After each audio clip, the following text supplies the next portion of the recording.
இந்த வீடியோ எடுக்கிறதுக்கு டைம் என்ன இருக்குன்னு சொல்லுங்க. 9:30 இல்லை இல்லை 12:30 AM. அவ்வளோ வைபாக இருக்குல்ல.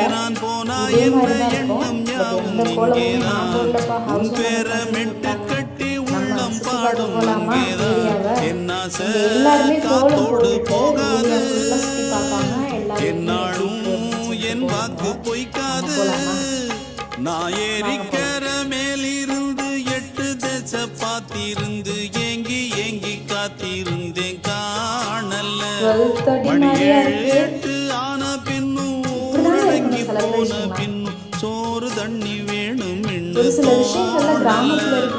என் தெம்மாங்கு பாட்டை கேட்டு தென்காத்து ஓடி வந்து தூதாக போக வேணும். நான் உண்டான ஆசைகளை சொல்லாம பூட்டி வச்சு